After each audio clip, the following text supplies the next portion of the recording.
მოგესალმებით, მწარე პოდკასტი.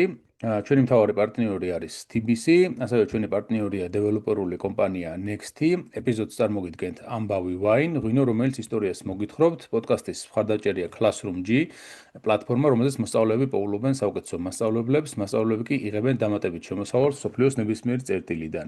პოდკასტის მსმენელებისთვის მათ აქვთ სპეციალური შემოთავაზება, რომელთაც შეგეძლიათ ისარგებლოთ. ასევე პოდკასტის სპონსორია Nexia Georgia, ეს არის ლიდერი საერთაშორისო აუდიტორული და საკონსულტაციო კომპანია, რომელიც ბიზნესებისთვის უზრუნველყოფს ბუღალტრულ, საგადასახადო, აუდიტის და სხვა ფინანსურ სერვისებს და ხელს უწყობს პროფესიულ განვითარებას, ცოდნის გაზიარებას და განათლებას. დღევანდელი ეპიზოდი ცოტა განსხვავებული ფორმატის არის, ვინაიდან ჩვენი სტუმარი არ იმყოფება საქართველოში, მაგრამ თემა არის უაღრესად საინტერესო და მნიშვნელოვანი, ამიტომ ყველა ვარიანტი უნდა ყოფილიყო ეს თემა მწარე პოდკასტზე. ამიტომაც ვიწერთ აი ასე ონლაინ ძველებურად, მოკლედ რომ ვთქვათ, როგორც მწარე პოდკასტის მსმენელი არის ადრე მიჩვეული.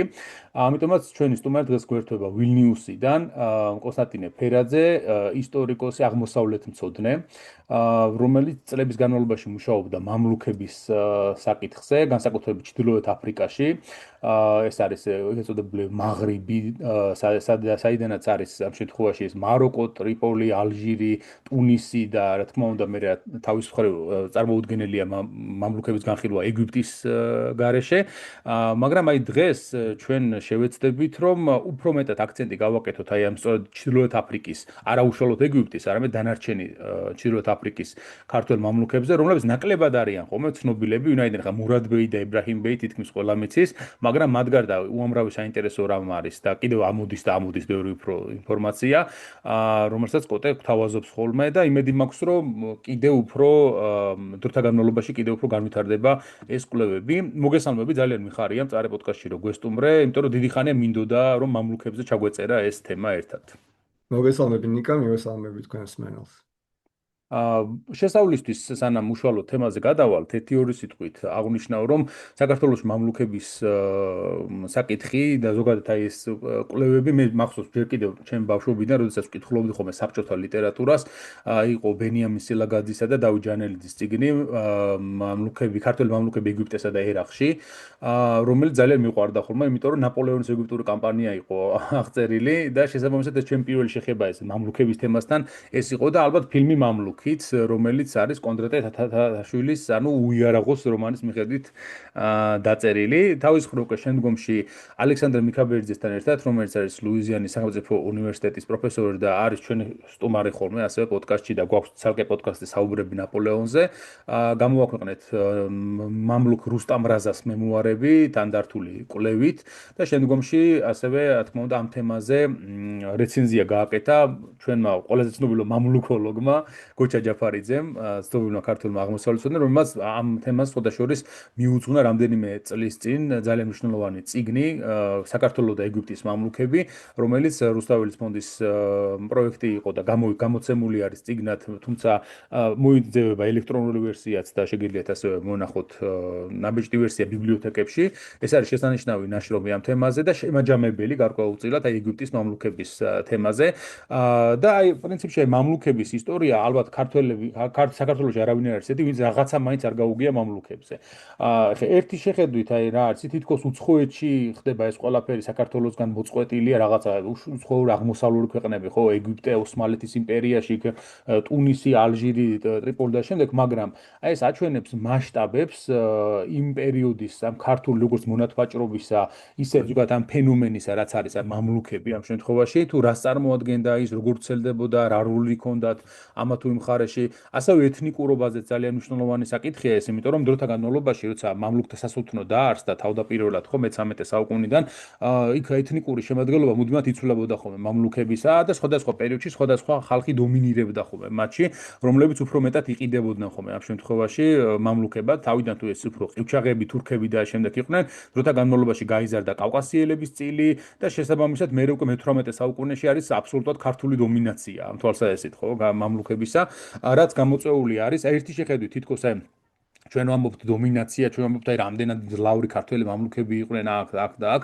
მაგრამ ამავე დროს ეს იმაზეც მეტყველებს ხოლმე თვითონ საქართველოს მდგომარეობაზეც. მაშინდელი როგორც ტყვეთას ყიდვაზე ამ შემთხვევაში, როგორც აი უცხოეთში პერსპექტივის ძიებაზეც გარკვეულწილად ზოგჯერ, იმიტომ რომ აი ოსმალეთში მაგალითად მონათვაჭრობის საკითხებზე იგივე უცხოელი მოგზაურები, მათ შორის მისიონერები ძალიან საინტერესო ცნობებს გვაწვდიან ხოლმე, რომ აი რატომ აკეთებენ მაგალითად ქართველები ამას, მე იქ რაღაცა თავსვრითი იმართლებდნენ და მსგავსი შემთხვევები, იმიტომ რომ მე უკვე მე-18 საუკუნის მეორე ნახევარიდან ოსმალეთის სულთანიც კი გამოსცემდა ცალკეულ დეკრეტებს, რომელშიც კრძალავდა ხოლმე ზოგიერთ მხარეში აი მონათვაჭრობის მას მოქმედებას და მიუხედავად ამისა არ წყდებოდა ეს და მე-20 საუკუნემდე გრძელდებოდა ფაქტობრივად, მიუხედავად იმისა, რომ აკრძალული იყო უკვე მე-19 საუკუნისთვის, შესაბამისად მე მაინც ხდებოდა და არ შეწყვეტილა ეს პროცესი ოსმალეთის იმპერიის დაცემამდე ფაქტობრივად, ხო?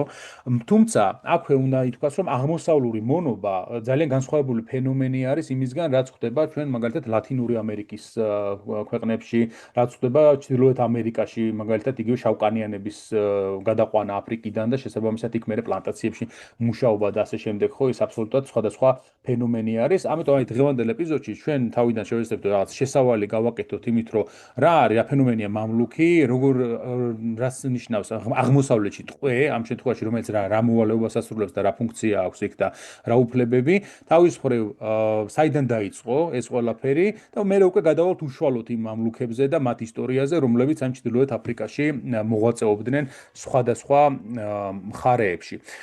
და განსაკუთრებით ალბათ მაინც თავდაპირველად სანამ უშუალოდ გადავალთ, რა თქმა უნდა, ეგვიპტის მამლუქებზე, მანამდე ალბათ რამე უნდა ითქვას თვითონ ტყვეთას ყიდვაზეც, ხო, თავის მხრივ, იმიტომ რომ ამ ეგვიპტეშიც ხა ეს მამლუქები ბუნებრივად თავისი ნებით არ წასულან ქართველები იქ რომ მამლუქებად ემსახურათ, ხო, ეს ხდებოდა სერიოზული პროცესი იყო მთელი, რომელთაც ისინი ხვდებოდნენ ხოლმე სტამბოლის ბაზარზე და შემდგომში იყიდებოდნენ, იმიტომ რომ იგივე სისტემა, რომელიც არსებობდა ოსმალეთის იმპერიაში, რომელსაც ეწოდებოდა დევშირმე, მოქმედებდა მხოლოდ ბალკანეთზე, ფაქტობრივად ის უშუალოდ საქართველოში დევშირმე როგორც ასეთი არ ყოფილა, ამიტომაც იანიჩარები თუ ივსებოდნენ ბალკანეთის ხალხებიდან, მამლუქები ივსებოდნენ საქართველოსთან ამ შემთხვევაში, ხო, ამ პერიოდში.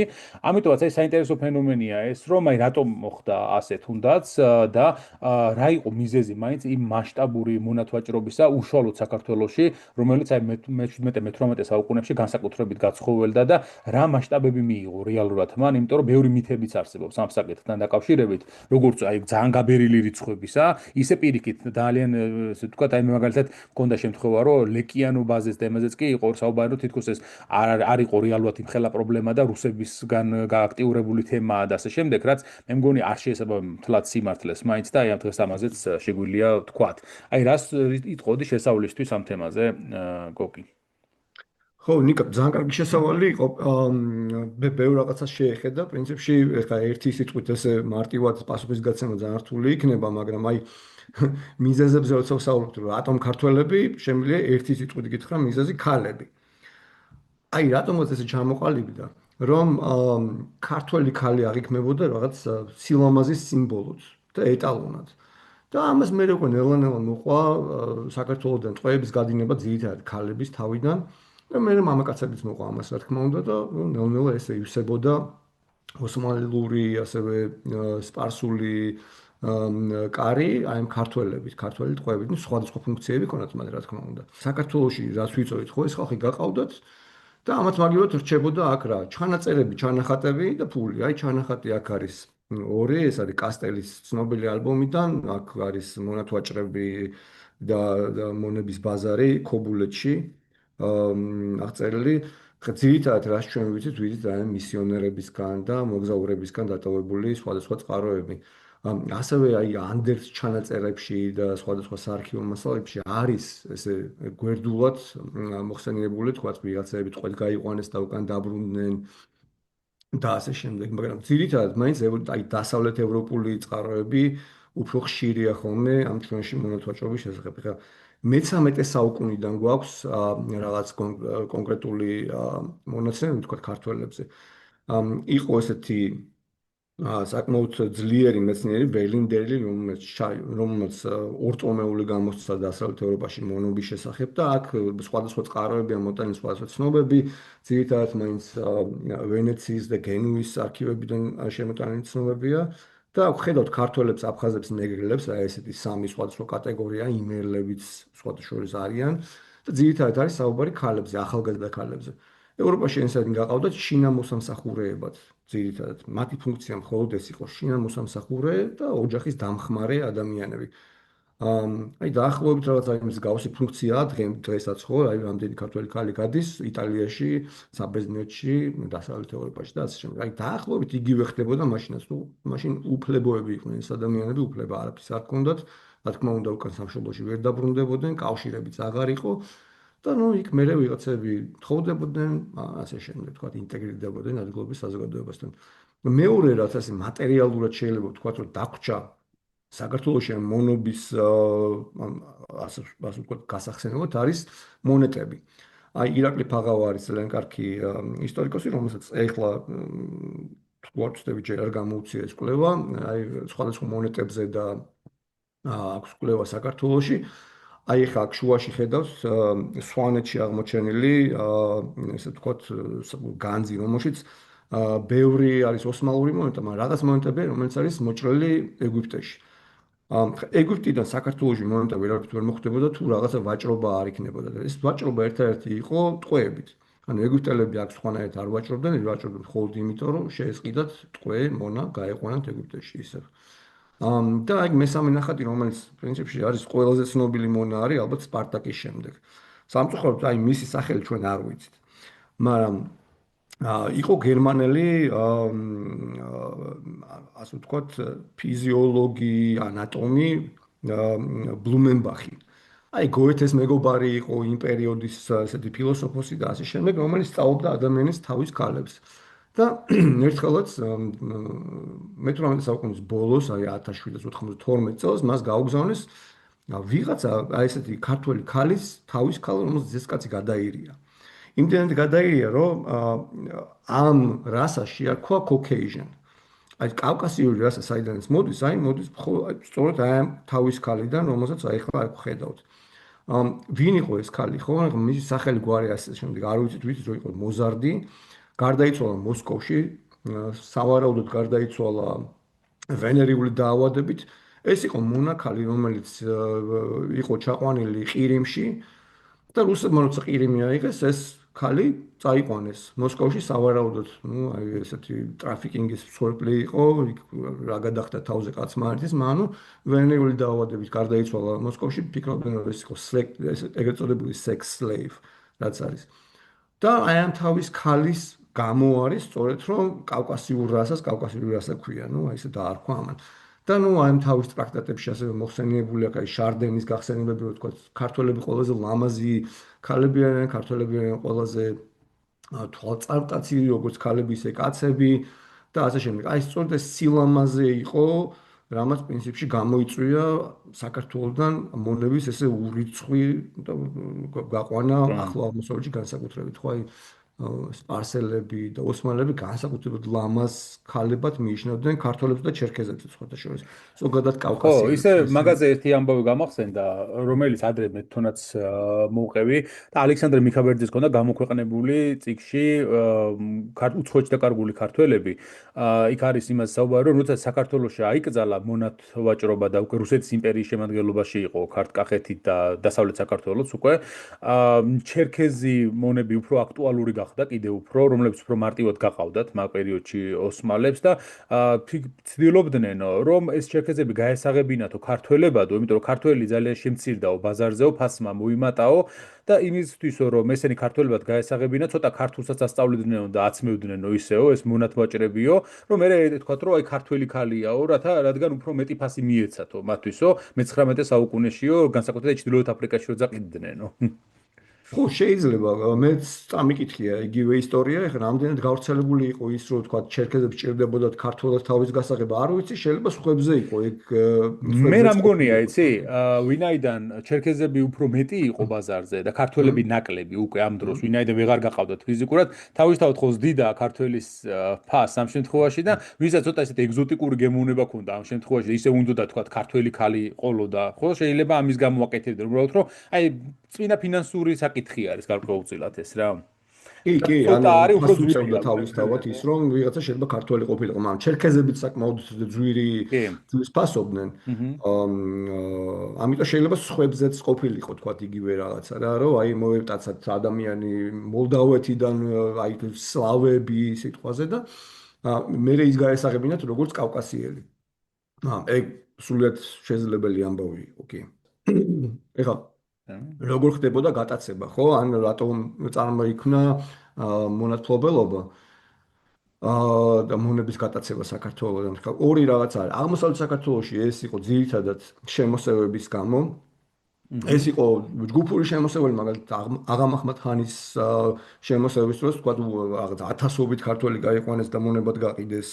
და ასევე იყო ჭარების, ლეკების და ოსების უფრო პატარა შემოსევები, რომელიც ასევე გაცილებით უფრო დიდ დარტყმას აყენებდა საქართველოს მონათვაჭრობის კუთხით. ისინი შემოდიოდნენ 100, 200, 300 კაციანი პატარ-პატარა დაჯგუფებები, თავს ესხმოდნენ სოფლებს, ქალაქებს და ვისაც კი შეიძლებოდა ყველა გაყავდათ ფარგლებს გარეთ, საქართველოს ფარგლებს გარეთ და მათ ყიდნენ. ხა ძირითადი მათი მიზანი არ იყო მათი საზღვარგარეთ გაგზავნა და გაყიდვა, მათ უნდა სწრაფად გაეკეთა ეშოვათ, ასე ვთქვათ, ფული და გამოსასყიდს ეძებდნენ, თუ გამოსასყიდი არ იქნებოდა, ამ შემთხვევაში უკვე აგზავნდნენ ამ ადამიანებს საზღვარგარეთ და ყიდნენ. ხო, ეხლა მან კიდე ორი მნიშვნელოვანი რაღაცა, დასავლეთ საქართველოში თქვათ უფრო ქართველების ხელში იყო ეს ტყვეების ყიდვა და ტყვეების მოტაცება. აქ დაწინაურებული თავადაზნაურობა, ვთქვათ, თავადაზნაურების კლასის წარმომადგენლები იტაცებდნენ გლეხებს, ერთმანეთს ტაცებდნენ გლეხებს და ყიდნენ ხანდახან ამაში ესეთ ყველაზე დაბალი კლასი წერეოდა, ანუ იქ ძალიან იყო გავრცელებული ეს სტაციაობა და საზღვარგარეთ გაყვანა და გაყიდვა ადამიანების, იმიტომ რომ სხვა შემოსავალი მათ არ ჰქონდათ.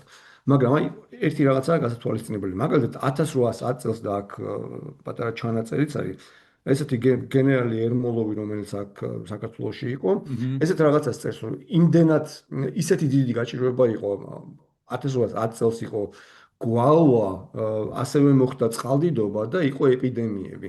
ანუ ძალიან რთული სიტუაცია იყო საქართველოში, იმდენად იყო შიმშილი, რომ აი მამები პურის ნატეხის გამო ბავშვებს ყიდნენ და დედები ესე ბავშვებს ტყის პირას ესე აგდებდნენ. ნუ იმ იმედით რომ ვიღაცა წაიყვანდა. ასევე ძალიან ბევრი სიგელგურჯები არის შემორჩენილი, რომელშიც ნათქვამია რომ აი ბავშვი მოყიდე შენ რაღაცა ერთი რაღაცა ტომარა ფეტვის გამო და ეხლა მან რა არის რომ ის ადამიანი ასე ვთქვათ გაღორებული კი არ იყო რომ პური ეჭამა მაინდა-მაინც. იმისი მთავარი მიზანი იყო რომ ის ბავშვი გადაერჩინა შიმშილით სიკვდილს. იმიტომ რომ სხვა შემთხვევაში ის მოკვდებოდა.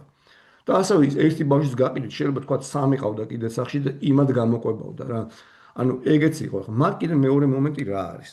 აი არის ესეთი კოხი და სპენსერის მოგზაურობა საქართველოში, სადაც ასევე ნათქვამია რომ ქართველი ქალები როგორ ფასობდნენ და ზოგადად ქართველები ოსმალეთში განსაკუთრებით და რომ აი ოსმალეთში აღმოჩენილი ქართველი ქალი პირდაპირ მოიპოვებდა თავისი ინტრიგებით, თავისი შესაძლებლობით, სილამაზით, იმით, ამით შეიძლება რომ პირდაპირ მომხდარიყო, თქვა უმაღლეს კატეგორიის მონებში, გამხდარიყო ცოლი, რაღაცა მოეპოვებინა გავლენები ამ ჰარემში, ანუ რეალურად რა გაეკეთებინა რაღაცა შემოსავალი ქონოდა, რაღაც შემოსავალი და ფული და ძალაუფლება.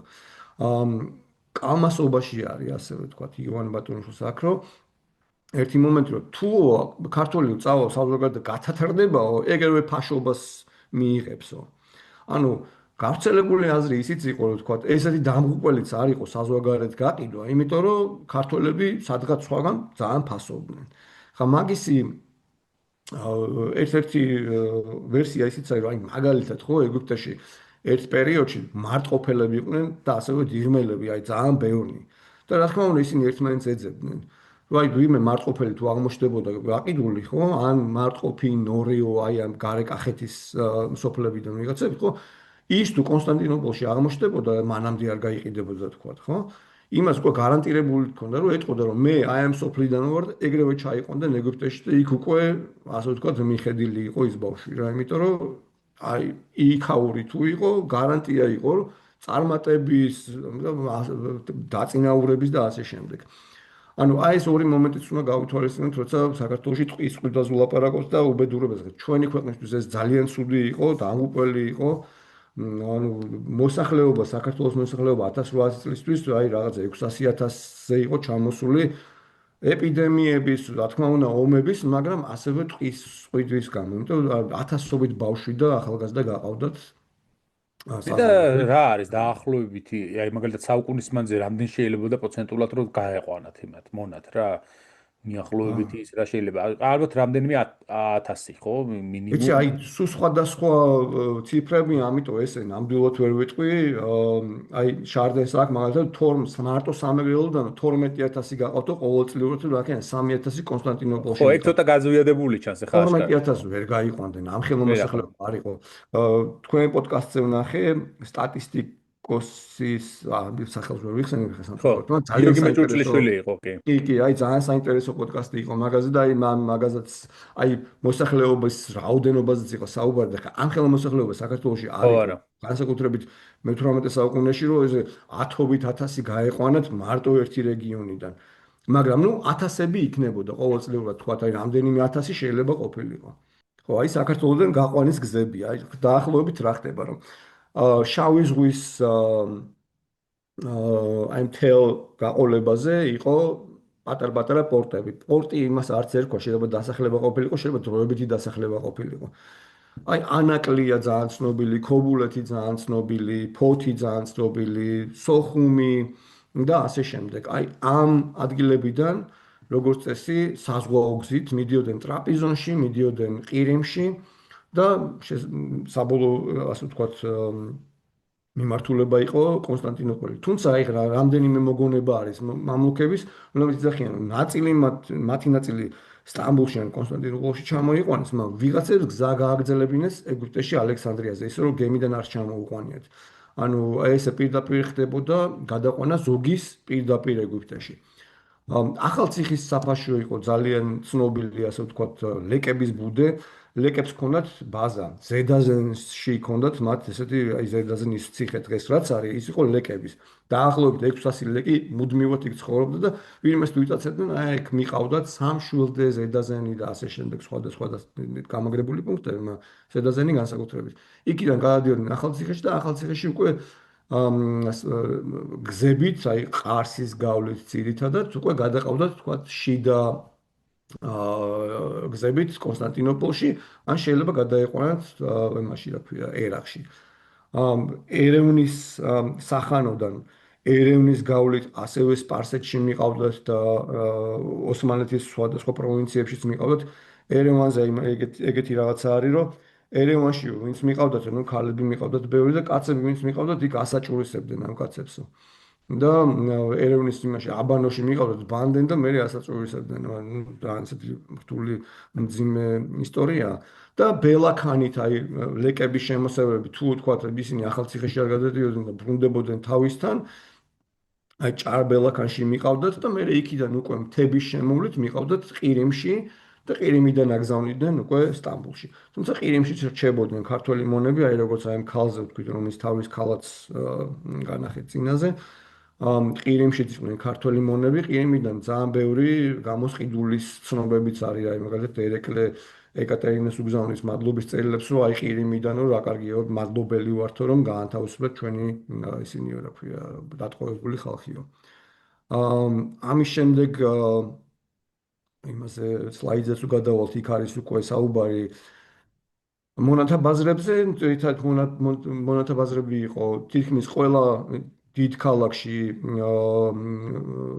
ოსმალეთის იმპერიაში, თუმცა მთავარი რა თქმა უნდა იქნებოდა სტამბოლში და სტამბოლის მონათა ბაზარი იყო ის, სადაც ქართველები ყველაზე ხშირად გაყავდეს და ყველაზე ხშირად იყიდებოდნენ.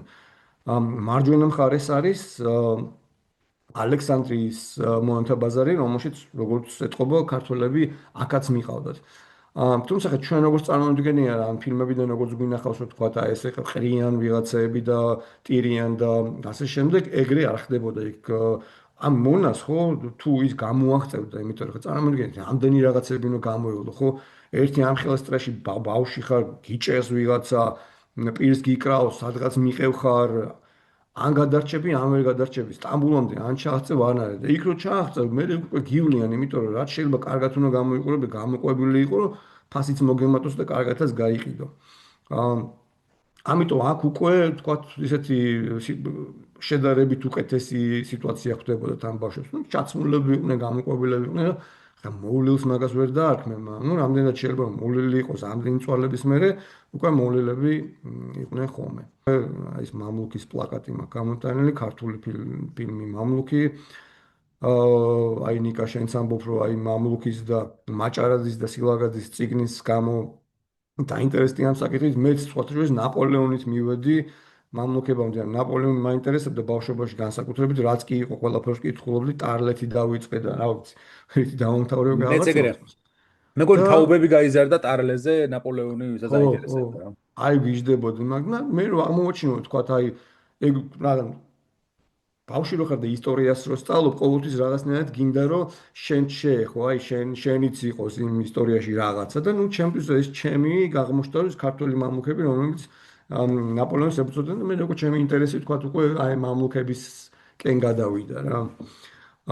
ოსმალეთის იმპერია საკმაოდ დიდი და ვრცელი იმპერია იყო და პრინციპში სადაც იმპერია იყო, ტყვეც იქაც მიყავდათ და იქაც იყიდებოდა კიდეც. აი ხშირად იყო რომ თქვა ეგვიპტეში, სირიაში და ერაყში მასობრივად ჩაყავდათ ქართველი და კავკასიელი ტყვეები, მაგრამ დანარჩენ ოლქებში და დანარჩენ საფაშოებში ხო ისინი იგზავნებოდნენ როგორც საჩუქრები. ანუ ხშირი იყო რომ კი იქ რაღაცა ხალათსაც უგზავნიდნენ და ოქროს ხმალსაც და კარგ ცხენსაც და რაღაცა, მაგრამ ტყვე ქალის გაგზავნა განსაკუთრებით ხშირი იყო ხო აი თუ დასაჩუქრება უნდა სულთანს ვიღაცა თავისი ერთგული ფაშის იმას ერთი რაღაცა ხუთ ქალს გაუგზავნიდა ამაში ერთი ქართველი მაინც უნდა ყოფილიყო თუ პატივს სცემდა იმ ფაშას და ასევე შეიძლება მამლუქებიც ყოფილიყვნენ მათ შორის გარეული აი მომსახურე იმ ქალის და ასე შემდეგ ასე რომ აი რამლუკაზე რასაც ვხედავთ ყველგან შეიძლება ქართველი ყოფილიყო ხო მაგის შემდეგი არის რომ ეხლა როცა მამლუქების თემას ვწავლობ ყოველთვის მინდა რომ რაღაცა არტეფაქტები ვნახო, რომელიც ხელშესახები იქნება, რომ აი ეს არის აი მამლუქის რაღაცა, თქვათ რა, იმიტომ რომ რეალურად არაფერი არ დარჩენილი წიგნებში ტექსტის და ერთი-ორი გრავიურის, რომელიც შემდეგ სლაიდზე იმის მეტი არაფერი. ეს არის ალსაიფ ალ-გურჯი, იყო ეგეთი დაწინაურებული ქართველი მამლუქი, რომელიც ჯერ კიდევ სულთან კალაუნთან იყო ეგვიპტეში. ანუ ხედავთ რომ მე-13-მე-14 საუკუნეების მიჯნაზე იყო ეს ადამიანი და სულ შემთხვევით აღმოაჩინე, რომ ეს ფიალა არის, რომელზეც მისი სახელი არის ამოკვეთილი, ეს ფიალა უკვე მისი შვილის არის. ამის შესახებ, ამ ადამიანის შესახებ უფრო ცალად შეგიძლიათ, აი ბატონი გოჩას წიგნში, რომელიც ნიკამ უკვე ახსენა, იქ ამოიკითხოთ, ძალიან საინტერესო ისტორიაა, რა თქმა უნდა, ფრაგმენტულია, იმიტომ რომ მთლიანად ამ ადამიანების ისტორიის აღდგენა არა თუ მე-13, არამედ მე-18 საუკუნეშიც კი ჭირს.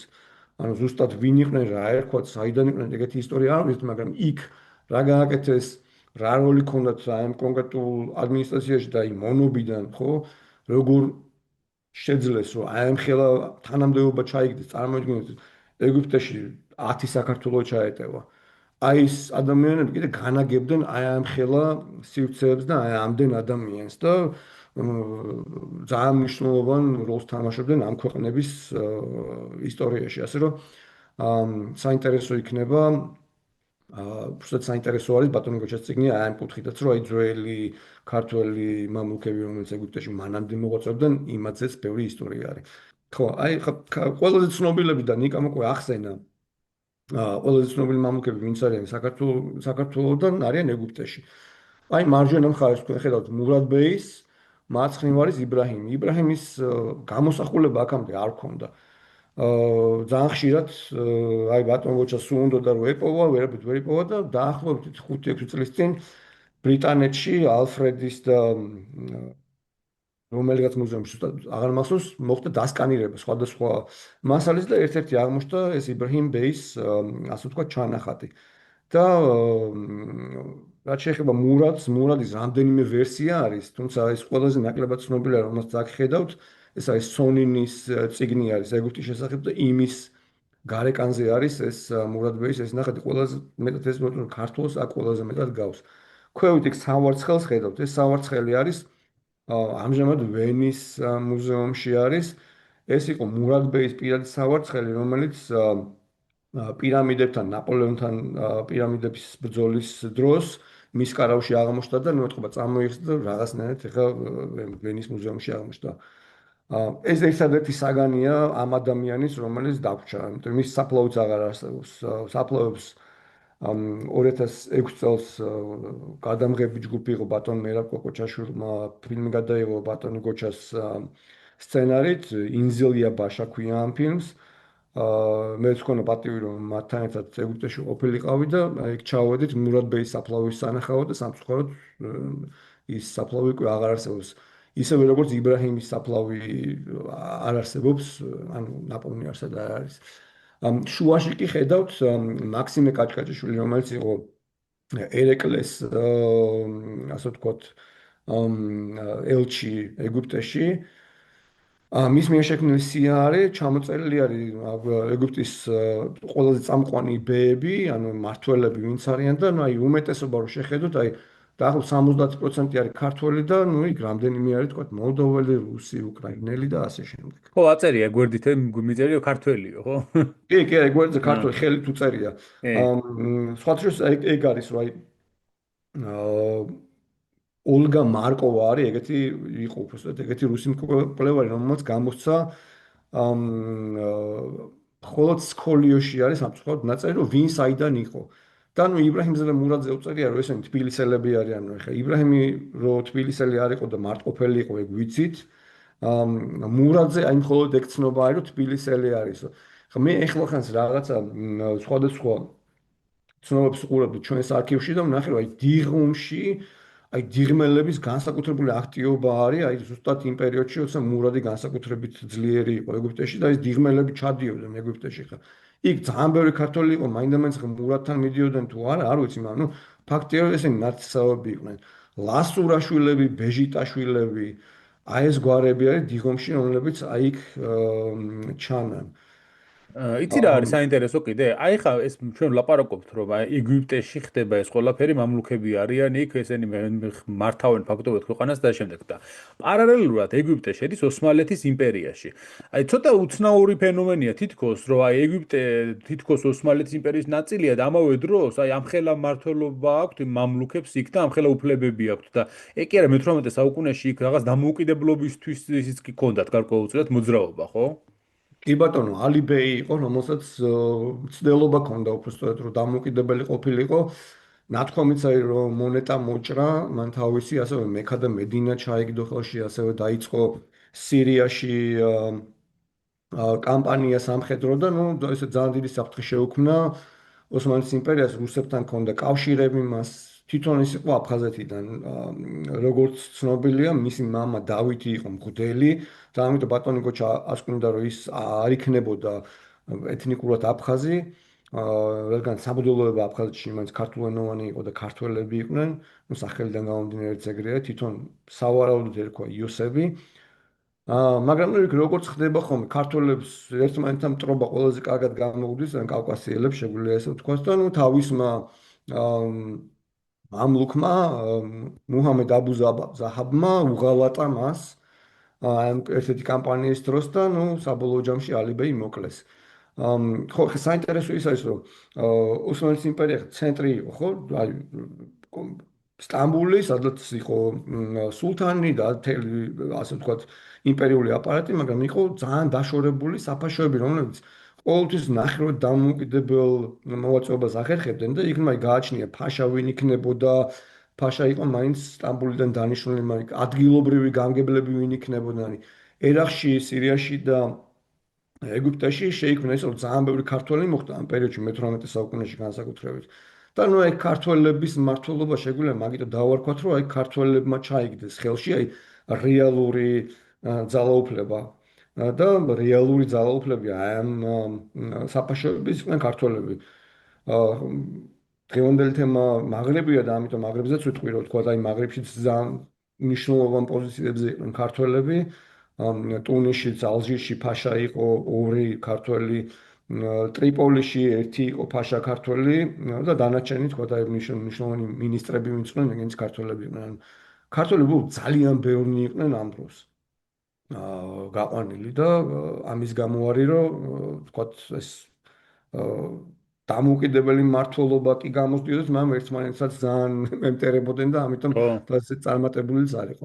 ხო, ესენი უკვე ფოტოები არის გოჩა ჯაფარიძეა იმაში, ხო? გოჩა კაი. ჯაფარიძე და მერაბ კოკოჩაშვილი არის ხო. ეს ფილმის გადაღების დროს გადაუღე. ეხლა ეს არის ალიბეის საფლავი, ალიბეის მისი პატრონის იბრაჰიმის, ასევე ისმაილ ბერის, რომელიც ასევე ქართველი იყო და იქვე არის ნაფისა ხანუმის, რომელიც იყო ჯერ ალიბეის არის ისმაილის და შემდეგში უკვე მურად ბეის ცოლი იმის საფლავი. ეხლა სამწუხაროდ მან გზა გაყავთ ხო. და ამ საფლავში შესვლა უკვე წარმოუდგენელი აღარ გიშვებენ.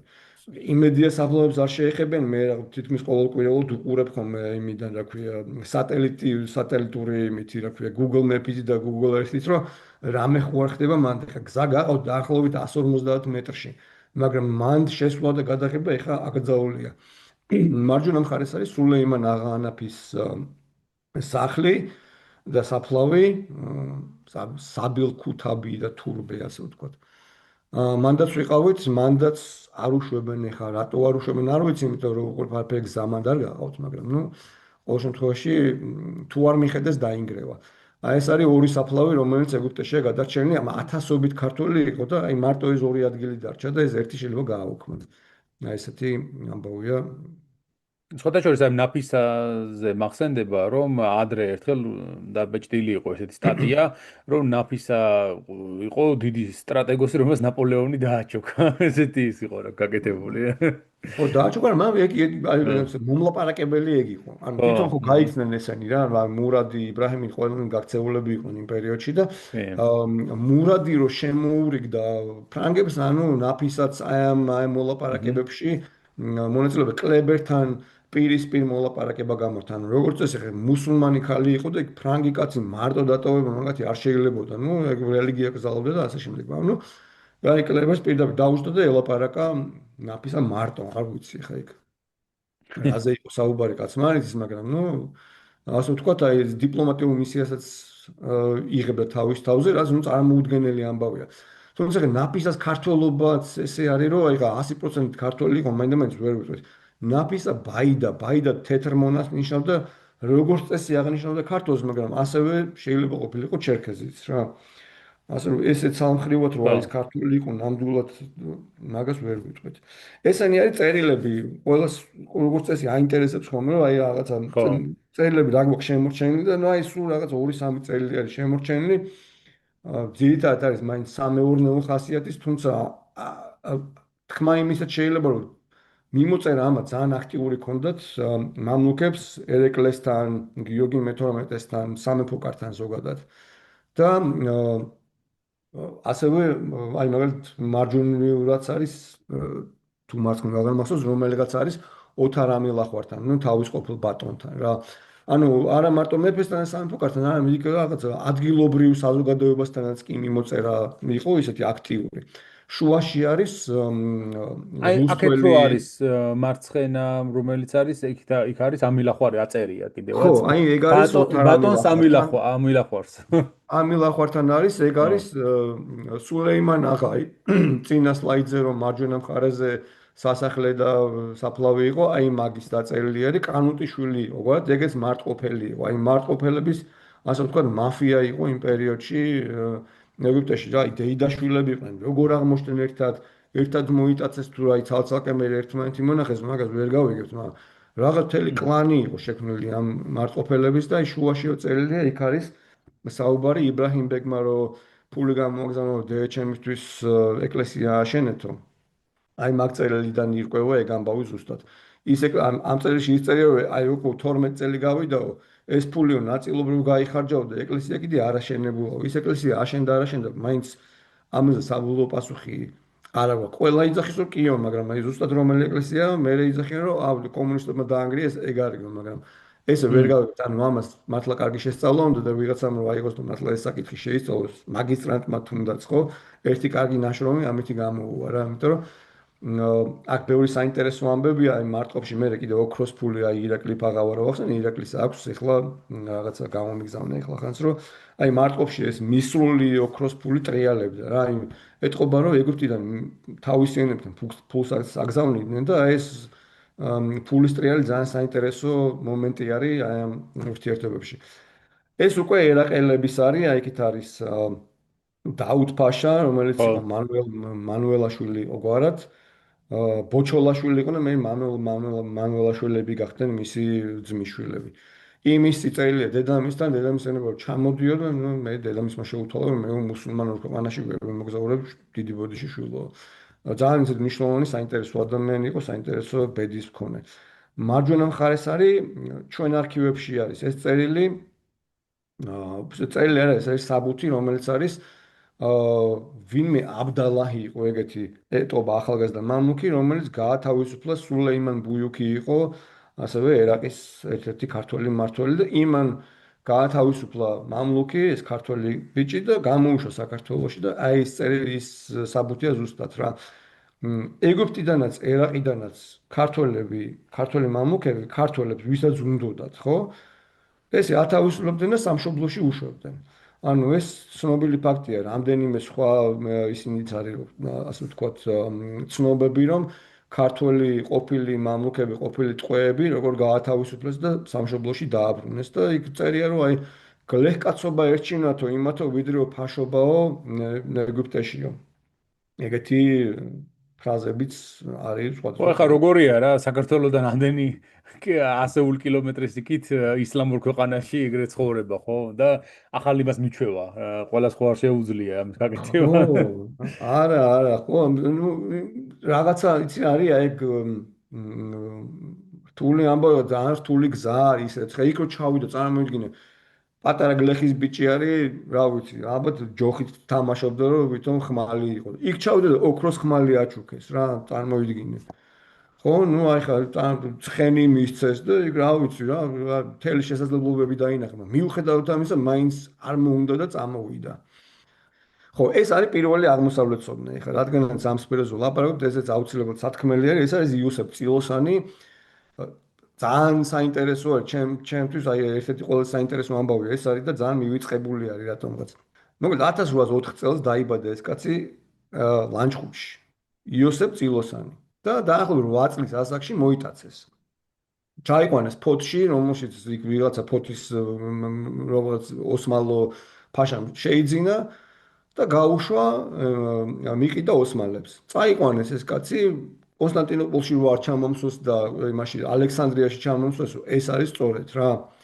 და ეგვიპტეში გაიყიდა როგორც მამლუქი, მაგრამ ამ დროს უკვე ეს კაცი რო გაიყიდა, იქ უკვე მუჰამედ ალი არის მოსული, ქართველი მამლუქები ამოხოცა, ქართველები არის ზოგადად მამლუქები ამოხოცა, თავისი დინასტია დაარსა და მამლუქები აღარ ჭირდება, მაგრამ როგორც ეთქობა, მაინც ინერციით ეს ქართველები მაინც ჩაყავთ და მაინც ყიდიან. ამასთან ერთად იყო კიდე ერთი ბიჭი, რომელიც სამეგრელოდან იყო მომტაცებულიო და მე და ის ბიჭიო, იმაში რა ქვია, ალექსანდრიაში გავიყიდეთ. მოკლედ გაიყიდა ეს ვიღაცა ელიტის წარმომადგენელმა შეიძინა, იმას რაღაცა ერთი ქალიშვილი ყავდა, შვილები არ ყავდა და ნუ ეს ბიჭები ეთყობა შეარჩია სასიძოთ და როგორც ეთყობა იოსები ამოარჩია სასიძოთ და ნუ რაღაცა აღზარდა დაასაქმა და იმდენად დაახლოვა მართლ წრეს, რომ 1830-იან 25-30 აღარ მახსოვს ზუსტად, ეგ უკვე ალეკოსა კარგად გაიგზავნა ეგვიპტიდან საფრანგეთში სტუდენტთა ჯგუფი. მათ შორის იყო ესეც და კიდე სხვა რამდენიმე ქართველიც იყო, სასწავლებლად. ჩავიდეს სასწავლებლად საფრანგეთში და იქ როგორღაც აღმოჩნდა, რომ მარი ბროსე დაუკავშირდა. რატო დაუკავშირდა? ეგ შუაში წერილი არის, ხო?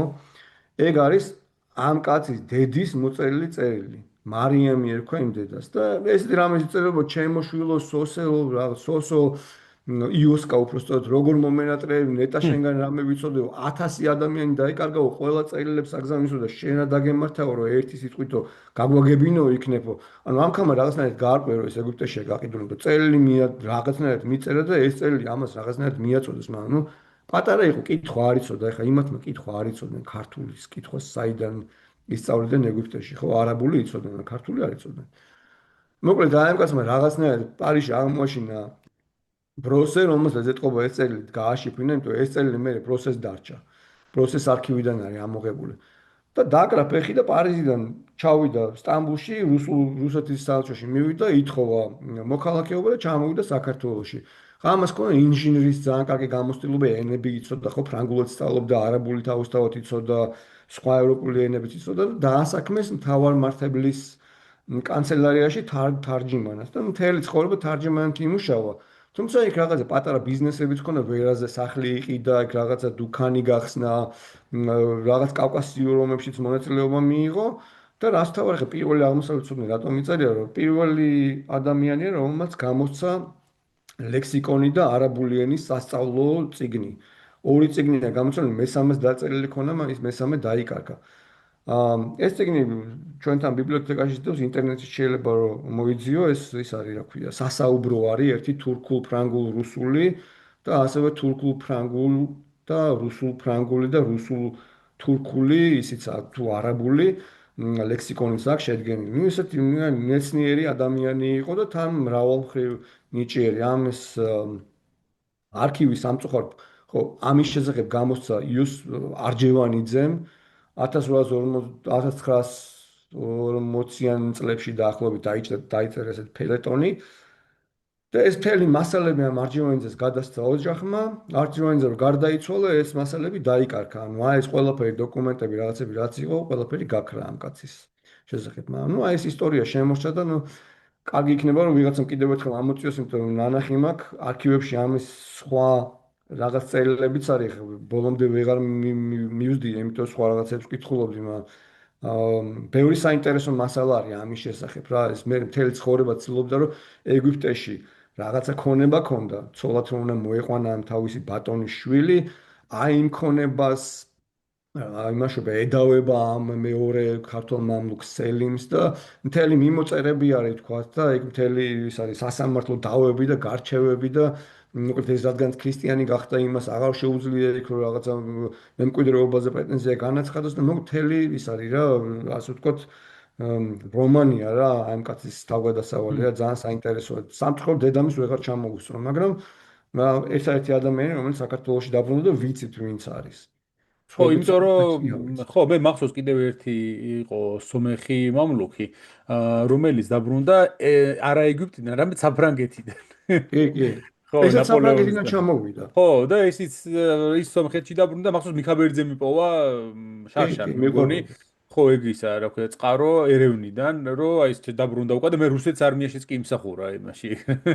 სკაუტად ჩამოვიდა თითქოს ხო. უნდა ენახა რამდენად დაბრუნდებოდია, მაგრამ მე ძალიან ბევრს წუწუნებდა ხო. რა ფული არ მაქვს, ფული არ მაქვს. ხო, ვიღაცები ბრუნდებოდნენ. მე იმაში რა ქვია, არქივებში ასევე ნანახი მაქვს, რომ აი ჩერქეზები ბრუნდებოდნენ ეგვიპტიდან. სომხებიც ბრუნდებოდნენ ეგვიპტიდან. აი ვიღაცა უცნაური არის სტეპანოვი იყო ვიღაცა რომელიც ეგვიპტიდან დაბრუნდა საქართველოში. ეს მიმოსვლები სულ იყო ეგვიპტესთან და ეგ ძალიან საინტერესო საკითხია, ეგეც შესასწავლი არის და უცნობია ბევრი რამე, მაგრამ აი ჩვენს არქივებში კარგი იქნება, რომ ახალგაზრდა ისტორიკოსები ჩაჯდნენ და ეს ყველაფერი კარგად შეისწავლონ. ნუ ენა ამას არჩევ რუსულის ცოდნა ჭირდება და ნუ ქართულის და არაბული თუ იცენ თლად გადასარევენ. ხო, ეხლა რაც შეეხება ამ თემის შესწავლას, ხო, ეხლა პირველი აა იმის თქვა შეიძლება რომ ერეკლეს პერიოდში ეს ყველა მიცოდა, აი მაგალითად კალმასობაში აი ნათქვამი რომ აი იბრაჰიმი და იბრაჰიმ ბეი მარტყოფიდან იყო ასევე იონა ხელაშვილის წიგნში წერია რომ აი ეგვიპტეს მარტყოფელები მართავდნენ საერთოდ აი ძალიან კარგად იცოდნენ ჩვენთან იქ ვინ იყო იმიტომ რომ მიმოწერა ქონდათ მუდმივად და ასე ვთქვათ ეს ყველაფერი კარგად იყო დაალგება მაგრამ მე დაიკარგა ეს ცოდნა და მე-19 საუკუნის ბოლოს აი თათარაშვილმა დაწერა მამლუქი უიარაღო რომელიც ძალიან პოპულარული გახდა. იმდენად პოპულარული, რომ 1950-იან წლებში ლონდონმა ფილმიც გადაიღო, ეს ფილმი თითქმის ბევრს აქვს ნანახი, არ ვიცი ახლა ახალ თაობად პატარებს თუ აქვს ნანახი, მაგრამ კიდაც გადის ხოლმე ხაცზე. არის ხოლმე გადის ალბათ კი. რაღაც გულის ამაჩუყებელი ფილმი არის ქართულ მამლუქზე, რომელიც იქ ჩავიდა და ნუ საბოლოო ჯამში ესეთი ტრაგიკული ბედი ქონდა, მაგრამ ნუ საინტერესოა და ამან დაიწყო თქვა და ეს აღმოსავლეთ ცოდნობა ძალიან ბევრი დაინტერესდა ამ თემით პირველ რიგში უნდა ითქვას, რომ ეს იყო გიორგი ბეი მამიკონიანი, რომელმაც 1959 წელს გამოსცა ესეთი საინტერესო სტატია ერაყის მამლუქებზე. ამას მე უკვე მოყვა ის ბენიამინ სილაგაძე, დავით ჯანელიძე, ბატონი გოჩამ, უკვე ამათი შემდეგი თაობა არის. ასევე აუცილებლად უნდა ითქვას ავთანდილ კილასონია, რომელიც ეხლახანს გარდაიცვალა, იყო ძალიან მაგარი მეცნიერი. ის არქივებში მუშაობდა მონათ ვაჭრობის და ტყის ყიდვის პრობლემებზე და ძალიან ბევრი საინტერესო მასალა ამოიღო. სამწუხაროდ მხოლოდ ქართულენოვანი ეს წიგნი და მე მგონია, რომ კარგი იქნება ამ წიგნის თქვათ რაღაც უფრო აი დასავლეთის მიმართულებით, აი დასავლეთში გატანა და მისი თარგმნა, იმიტომ რომ ძალიან ბევრი ადამიანი მუშაობს ამ მონათ ვაჭრობის თემებზე. მათთვის ცნობილია თქვათ ის, რომ აი ჩერქეზული აი Circassian slavery-აც არის რა, აი Black Sea slavery, აი შავი ზღვის მონათმფლობელობა ძირითადად არის, აი უფრო აქცენტი არის ჩერქეზებზე აღებული და აგერ ქართველებზე უამრავი მასალა, რომელიც უბრალოდ გარეთ არავის არ გაუტანია, იმიტომ ეს ადამიანი ქართულად წერდა. და კარგი იქნება, რომ ესეც რაღაცნაირად გავიტანოთ, ასე ვთქვათ, ქართულ მეცნიერებმა და გავაგებინოთ კოლეგებს უცხოეთში. ხო, ეს რაც შეეხება კვლევებს თანამედროვე საქართველოში, უცხოეთში, რა თქმა უნდა, ბევრი ვიღაცა ვინც იკვლევს, ესე კონკრეტულად მარტო ქართველებზე ფოკუსი კონდეს, რა თქმა უნდა, არა, იმიტომ რომ ეს მაინც ხელოვნური ამბავია, აი დათო ჯიშკარიანს აქვს ძალიან კარგად ნათქვამი, რომ ქართველი, აი საბჭოთა ისტორიკოსები, ვინც იყვნენ ქართველი ისტორიკოსები, დაარაჯობდნენ ქართულ ისტორიას, რა. აი ეს რაღაც ესე აი ბატონი გოჩაც რაღაც ესე იყო დაარაჯობდა ამ ქართულ ისტორიას, რომ თქვა რაღაც ხებს რაღაც არ მოეტაცათ, აი რაღაც ეგეთი შეგრძნება მაქვს ხოლმე რა, რომ აი ჩვენი სიტყვას თქვათ და ჩვენი ნაწილიც უნდა ვიპოვოთ ამაში და ამიტომ უფრო მეტი ფოკუსი რა თქმა უნდა ქართველებზე გვაქვს ხოლმე ქართულ მამლუქებზე, თუმცა ხე იქ რა თქმა უნდა ესე აი ეთნიკურ ჭრილში ამას იშვიათად თუ ვინმე სწავლობს, უფრო მნიშვნელოვანია გეოგრაფიულ ჭრილში ამის და დროის სივრცეში ამ ყველაფრის აღქმა და დამუშავება და შესწავლა. მოვედით მაღრიბთან როგორც იქნა. ხა ჩემ ბავშვობაში იყო ეგეთი ცნობილი მულტფილმიც იყო და წიგნიც იყო ბარმალეი ერქვა, მეკობრე იყო რა, ესეთი კეთილი ექიმი აიბოლიტი, ეგეთი სახელი ჰქონდა ამას. არ ვიცი, შეიძლება ნიკა შენც შეიძლება კი, მახსოვს მეც. ხო, აი მეც მახსოვდა, მაგრამ ახლა რაც წარმოვიდგენდი, რომ ეს რაღაცა ბარმალეი ვიღაცა მეკობრა შეიძლება ქართველიც ყოფილიყო რა. ნუ როგორც აღმოჩნდა, შეიძლება რომ ქართველიც ყოფილიყო, კონკრეტულად ეს რა თქმა უნდა მხატვრული გმირია, მაგრამ ნუ აი მეკობრეები და აი ეს ზღვაოსნები იყვნენ ქართველები, რომლებიც მაღრიბში მოხვდნენ. ყველა არა ტუნისი ყველაზე ნაკლებად და ეხლა დღეს ტუნისზე გვექნება მაინც საუბარი, მაგრამ ნუ ქართველები იყვნენ აქ ზღვაოსნები რა პირველ რიგში. ხა მაღრიბის საფაშოზე რისი თქმა შეიძლება, რომ მაღრიბი იყო აქ ადგილობრივი ტომები ცხოვრობდნენ სხვადასხვა, იყო ყოველთვის შერეული მოსახლეობა, იყვნენ ბერძნები, ესპანელები, ფრანგები, იტალიელები, თქვათ არაბები, ადგილობრივი არაბული ესეთ უძველესი ტომები, რომლებიც დღემდე ცხოვრობენ იქ. აი აფრიკის შუა ნაწილიდან ამოსული, აი სულ იყო ყოველთვის იყო რაღაცა ისეთი რა, მიქსი იყო ბევრი ადამიანების. და მე-15 საუკუნის ბოლოს, როცა უკვე ესპანეთმა გაათავისუფლა იბერიის ნახევარკუნძული და გამოდევნა იქიდან მუსლიმები, ესენი ყველანი გადმოვიდნენ და მაღრიბში დასახლდნენ. და ესპანეთმა გააგრძელა ეს ექსპანსია, უნდოდა ვთქვათ მაღრიბის დაპყრობას, მაგრამ აქ უკვე შეეჯახა ოსმალეთის ინტერესებს. და აი ოსმალეთის და ესპანეთის ურთიერთბრძოლის ამბები არის ზუსტად მე-16 საუკუნე, როცა რეალურად უნდა გადაწყვეტილიყო თუ ვის დარჩებოდა ტუნისის, ალჟირის, ლიბიის საფაშო და მაროკოც ასევე. ნუ საბოლოო ჯამში ისე მოხდა, რომ 30-იან წლებში ჯერ ესპანეთმა აიღო, მერე იქ ოსმალეთმა აჯობა, მერე კიდევ ერთხელ ესპანეთმა, ეს ტუნისზე მაქვს საუბარი. მერე კიდევ ერთხელ ესპანეთმა აჯობა და მერე უკვე საბოლოო ჯამში სინან ფაშა იყო ეგეთი, რომელიც საქართველოშიც ლაშქრობდა ერთი პერიოდი. სინან ფაშა შემოვიდა და აიღო ტუნისი და საბოლოოდ გამოაცხადა იქ ოსმალური მმართველობა და მას მერე უკვე ის არის მთელი 3 საუკუნის განმავლობაში, 3-4 საუკუნის განმავლობაში არის უკვე ოსმალური პროვინცია. საინტერესო რა არის, სინან ფაშას შემოყვა რამდენიმე მონა, ეხლა ტუნისელი ისტორიკოსები ბოლომდე არ არიან ჩამოყალიბებული, მაგრამ იყო ეგეთი რამადან ბეი, რამდან ესე იწერებოდა ტუნისში, რომელზეც ნაწილი ისტორიკოსების ფიქრობს, რომ იყო ქართველი. ეხლა საფუძველი ამისი საიდან არის არ ვიცი, იმიტომ რომ ძველი ნაწერები რაც ვნახე, იქ ყველგან არის ნახსენები, რომ ეს არის თურქი, თუმცა ეხლა თურქი ბევრ რამეს ნიშნავს, თურქი შეიძლება იყოს ხო. ნებისმიერი მოდგმის ადამიანი. ხო, არ ვიცი, ხა ესე თურქული მაშინ ისე არ არსებობდა, თურქად იწოდებოდა ყველა, ვინც კი შემოდიოდა. ოსმალი, ასე ვთქვათ რა. ოსმალი, ხო, თურქი უწერიათ რა, თურქი ხო. მაინც შეიძლება ანატოლიელი იყოს, შეიძლება კუნძულებიდან ყოფილიყო, შეიძლება ბერძენი, ანუ აი ერთი ნაწილი მიიჩნევს, რომ ეს იყო ქართველი. ეს რამადანი, მისი ძმა რეჯიბი და იმ რეჯიბის შვილი იყვნენ, ვინც პირველი პერიოდი იყვნენ, ასე ვთქვათ, თუნისის სახელმწიფოს სათავეში. და მას თავისი მამლუქები წავდათ რა. პირველი აი ეს ერთ-ერთი მამლუქი ყველაზე ძლიერი იყო კორსიკელი მურადი, რომელიც იყო რამადანის მამლუქი. რამადანის სიკვდილის შემდეგ მურადმა რაღაცნაირად ძლია ამ რეჯიბს, მის ძმას და რეჯიბის შვილს და საბოლოოდ გამოცხადდა ტუნისის მმართველად ბეით.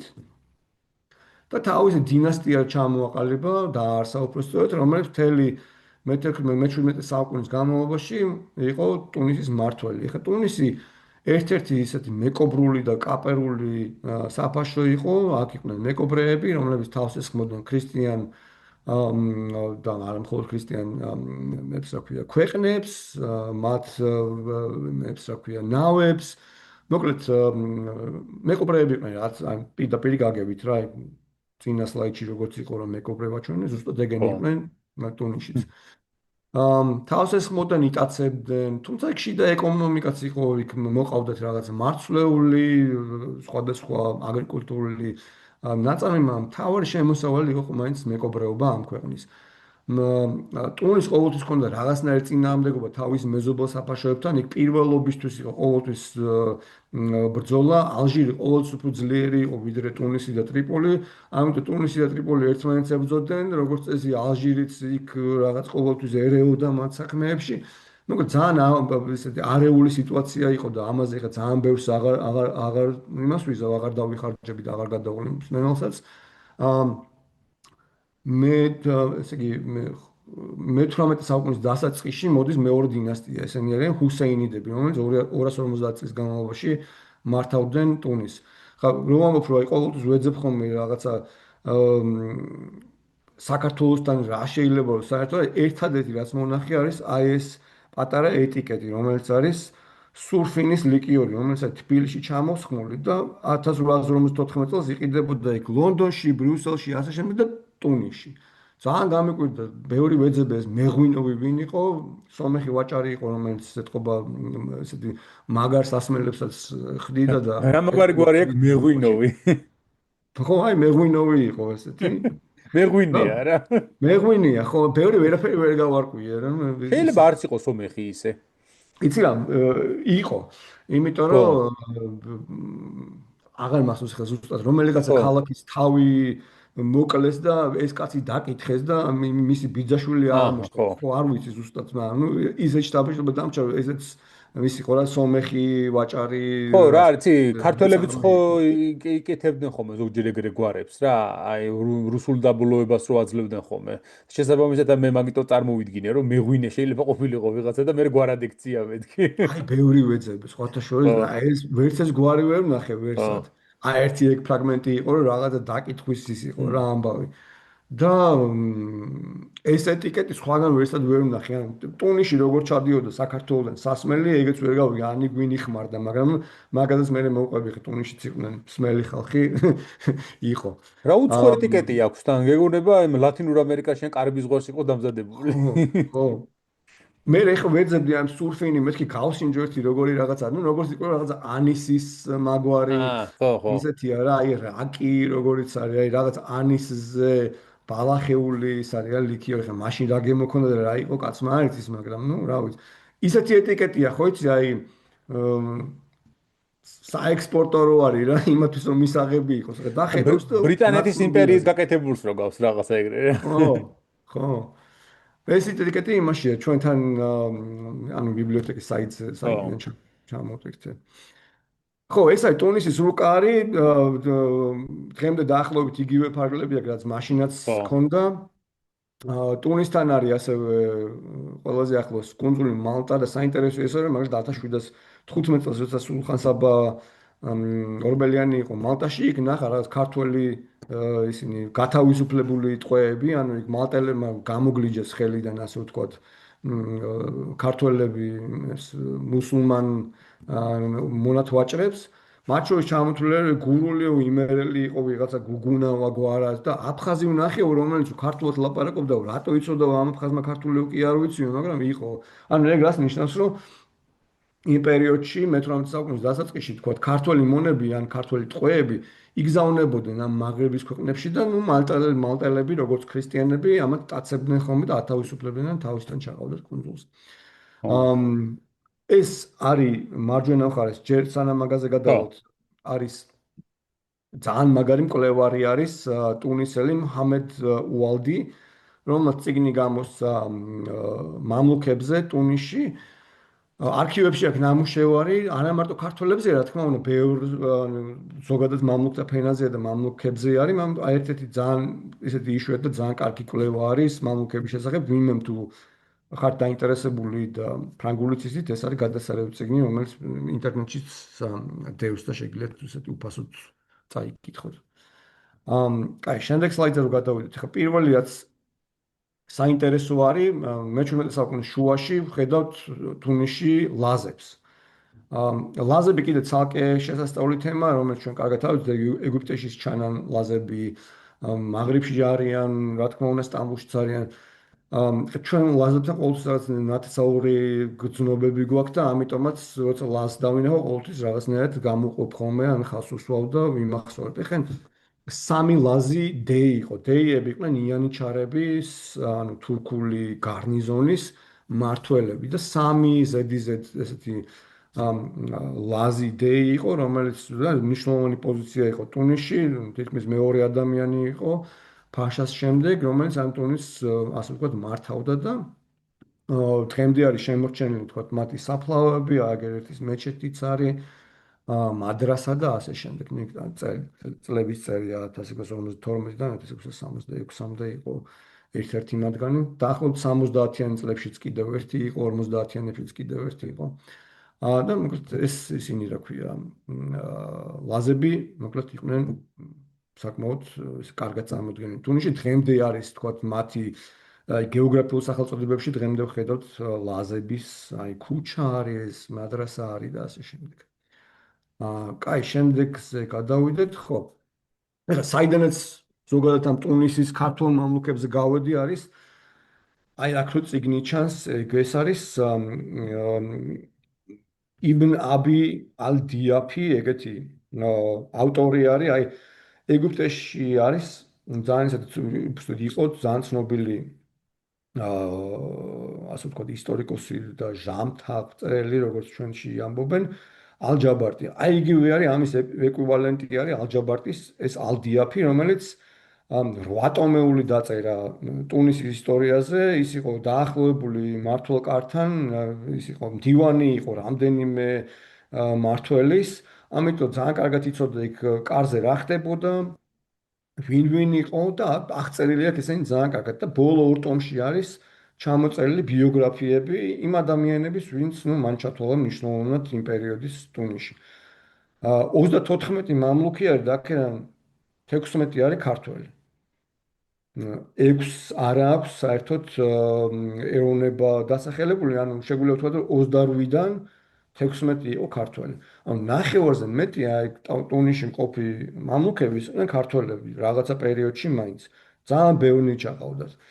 ამის ესე ვთქვათ, მიზეზებს ვერ ვიტყვი, მაგრამ ის აი მუჰამედ უალდი, რომელიც წიგნით უკვე ვახსენე, ის ფიქრობს, რომ აი ეს რაღაცა პრესტიჟის ამბავი იყო, ერთი და მეორე ეს პროვინციული საფაშოები ყოველთვის ცდილობდნენ, რომ რაღაცნაირად ოსმალური ადმინისტრაცია და ოსმალური ესეთი წესები, ჩვეულებები, ადმინისტრაციული ჩვევები გადმოეტანათ თავის საფაშოებში და აი სწორედ ამისი გავლენით იყო რომ ქართველი მამლუქები ესე დააწინაურეს ტრიპოლიშიც რომ აი მას უყურებდნენ თქვა რომ კონსტანტინოპოლში რა ხდება, ცენტრში რა ხდება, ხო? სულთანს ქართველი ცოლები ყავს, გარშემორტყმულია ქართველი მინისტრებით, იმითი, ამითი, ამ პერიოდში ბევრნი იყვნენ ქართველები. იგივე საკეთებენ ესენიც რა, ქართველები შემოყავთ საკმაოდ ბევრი. რა თქმა უნდა, ესენი არ იყვნენ მარტო ქართველები, აქ სხვაებიც იყვნენ, ჩერქეზებიც იყვნენ, იტალიელები, ბერძნები, მოლდაველი იყო ერთი ძალიან გავლენიანი, მაგრამ აი ეს უმრავლესობა იყო ქართველი. ჩამონათვალი არის აქ ეხა ამის ესე ცალცალკე ამის დრო არ აქვს ეს ყველა განვიხილოთ, მაგრამ ნუ აი აქ ესენი არის ყველაზე დაწინაურებული ადამიანები. ვეზირები, მინისტრები, დიპლომატები, ასე ვთქვათ, სამხედრო უწყების თავკაცები და აი ეს ძალიან ისეთი ყველაზე დაწინაურებული ეს არის ელიტა, მმართველი ელიტა არის ტუნისის 1790-იანებიდან 1870-იანებამდე პერიოდის, ხო? 16-ნი არიან ყველაზე დაწინაურებული, მაგრამ ეს ნიშნავს, რომ ამათი ქვემდგომის, რომელიც შეიძლება იმ ბიოგრაფიაში ვერ მოხვედრილი იყო. ხო, ისინიც ვიღაცები იყვნენ კიდე სხვა ქართველებიც, რომელიც ბიოგრაფიაში არიან, მაგრამ ვიცით, რომ იყვნენ და არსებობდნენ. ხო, ეხლა როგორ ხდებოდა ამათი აღზრდა? ჩამოყავდათ ესენი, მოყავდათ ბარდოს სასახლეში. ბარდო არის მმართველი ბეის სასახლე. დღეს უკვე მუზეუმი არის გახსნილი, მაგრამ აქ ასე ვთქვათ, ტუნისის მმართველი აქ ცხოვრობდა თავის ჰარემთან ერთად და თავის მამლუქებთან ერთად. აქ იზრდებოდნენ ისინი, აქ მოყავდათ პირველად. აქ ხდებოდა მათი ასე ვთქვათ, აღზრდა, ვარჯიში, აი მმართველ წრესთან დაახლოება და ზოგადად აი ეს იყო მაგათი სახლი. აი აქ ცხოვრობდნენ და აქ იზრდებოდნენ ეს ადამიანები და არა მარტო იზრდებოდნენ, ზოგი აქ ცხოვრობდა სიცოცხლის ბოლომდეც. საინტერესო ის არის, რომ ეს პატარა მამლუქები ხო ბავშვობიდანვე ტრიალებდნენ აი ამ მმართველ წრეში, ან ყველაზე მაღალ ადგილას ესენი ხვდებოდნენ.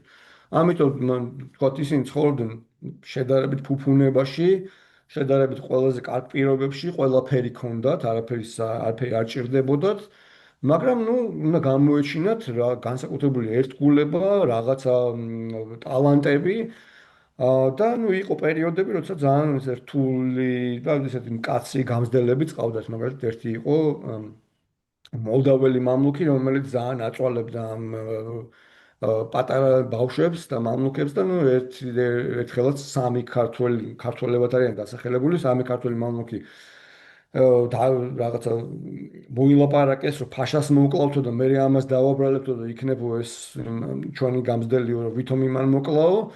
შევიდნენ ფაშასთან, იმის მოკლა განიზრახეს, მაგრამ არ გამოუვიდეს და ნუ მე ერთი მოკლეს და დანარჩენმა თვითმკვლელობით დაასრულა სიცოცხლე. სხვათა შორის ეს ფაშა გადაარჩინა ორმა ქართველმა მამლუქმა, რომელიც მეტყობა მაგაძე დიდები იყვნენ. ეს სამი მამლუქი, რომელიც თქვი, ყველაზე დიდი 16 წლისაც არ იქნებოდა, ანუ ბავშვები იყვნენ რეალურად. ხო. და ესეთი პატარები იზრდებოდნენ. ხა მნიშვნელოვანი მან არის ისიც, რომ მმართველთან დაახლოების ორი გზა არსებობდა. ერთი იყო თაბანი, რაც არის შვილად აყვანა და იყო თქვათ შემთხვევები, როცა მმართველი აი ბეი აიყვანდა შვილად, ესე ოფიციალურად მამლუქს და იტყოდა, რომ ეხლა შენ ამიერიდან ჩემი შვილი ხარ. მაგრამ იყო შემთხვევები, როცა მმართველი თავისი ოჯახის წევრს ან შვილს ან დას ან უახლოეს ნათესავს ბიძაშვილს და ესეთები ძალიან ბევრი შემთხვევები არის, ცოლად ათხოვებდა მამლუქზე. ხა როგორც წესი, აი მაგალითად მეზობელ ტრიპოლიში ესეთი ამბავია, რომ აი ტრიპოლის მმართველს ეკაძალებოდა თავის შვილების ვინმე სხვაზე გათხოვება თუ ის მამლუქი არისო.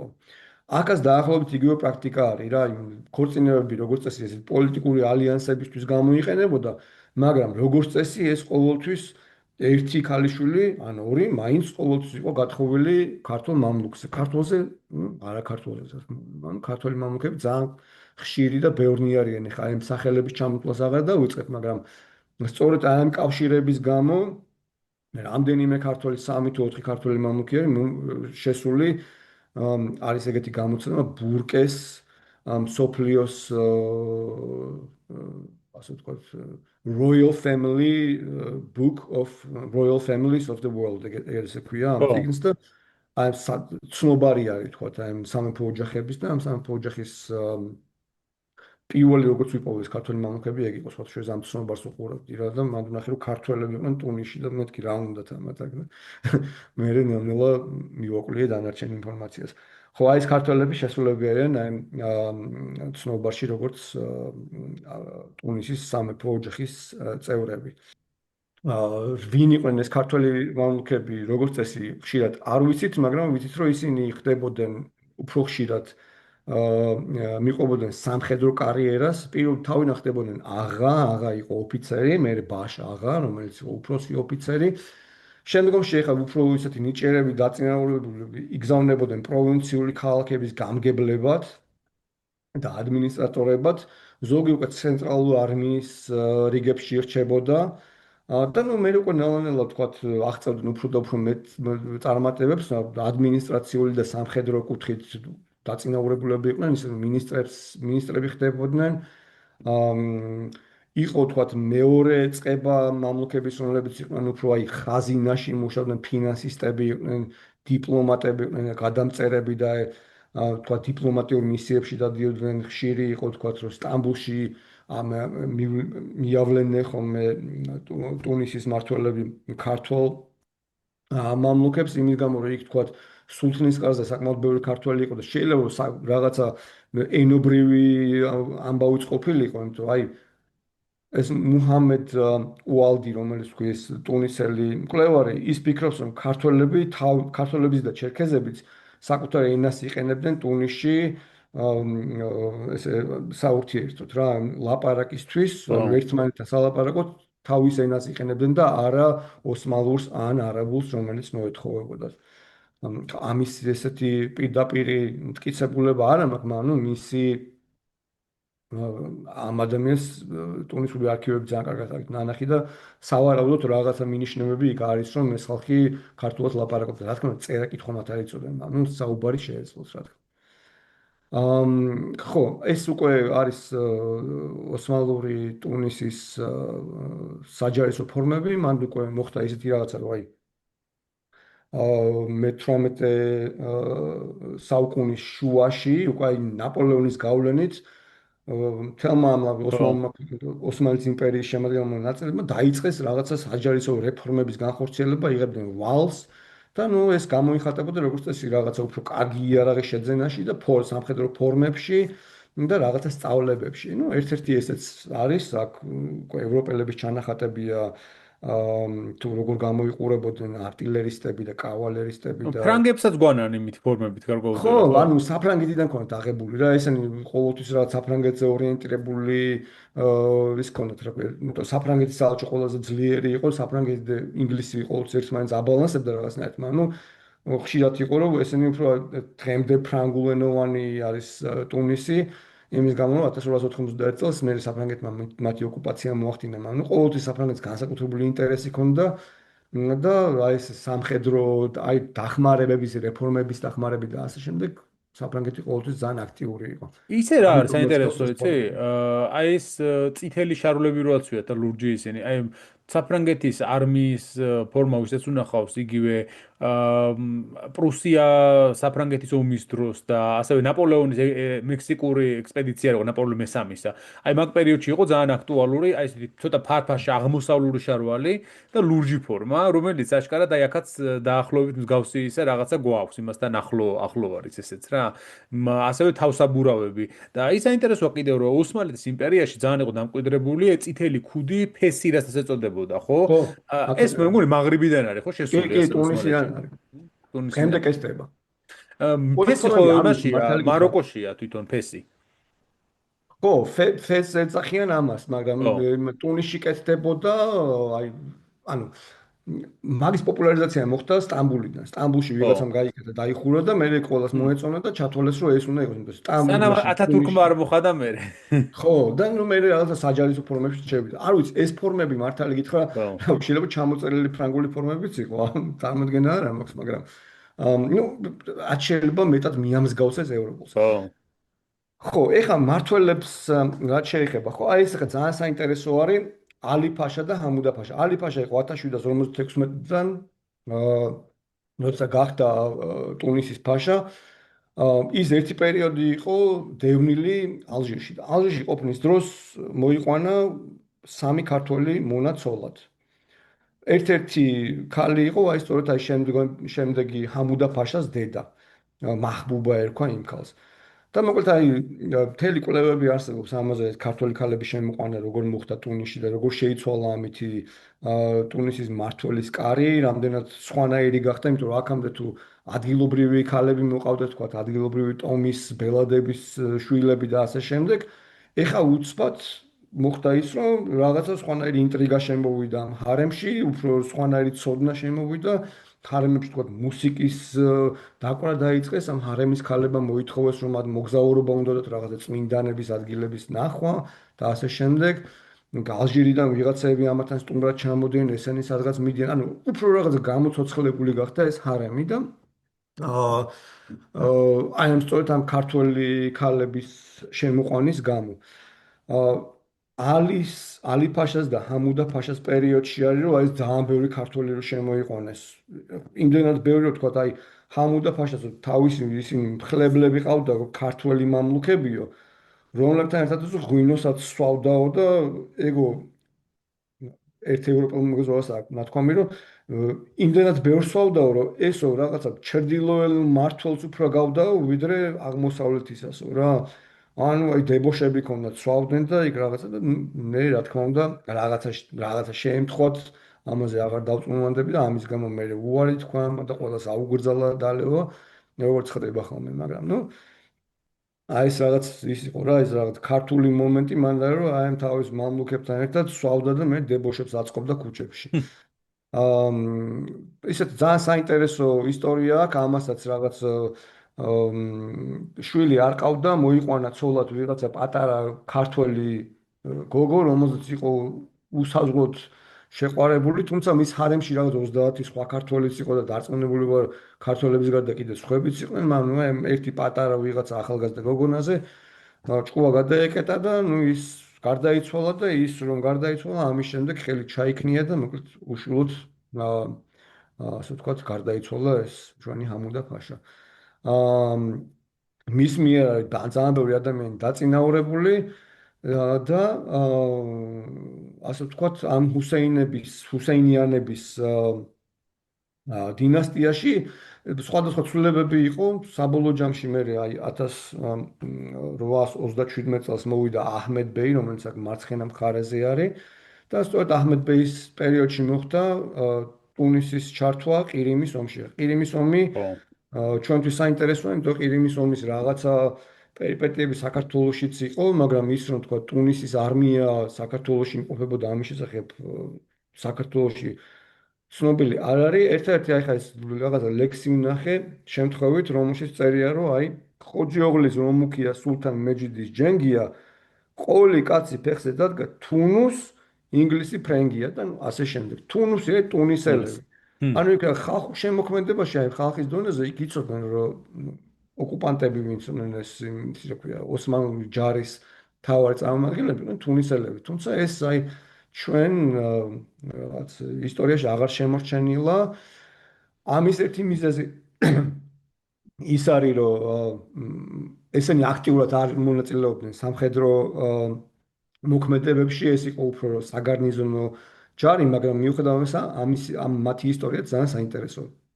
აქ მარჯვენა მხარეს არის ტუნისელი ავტორის ჰამადი დალის წიგნი, რომელიც არის ყირიმის ომში ტუნისის ჯარის მონაწილეობაზე და რამდენი ხანი ამ წიგნს ვეძებ და ვერაფერ ვერ ჩავიგდე ხელში, იმიტომ რომ აქ რაღაცა დისპეჩები არის და მიმოწერაც არის ტუნისის არმიის ხელმძღვანელობისა თვითონ ტუნისში, თუ რას აკეთებდნენ და როგორ აკეთებდნენ, მაგრამ სამწუხაროდ ხელში ვერაფერ ვერ ჩავიგდე. აი, ტუნისელები იყვნენ დისლოცირებულები ბათუმში. ბათუმში, ქობულეთში, შეკვეთილში და სოხუმში.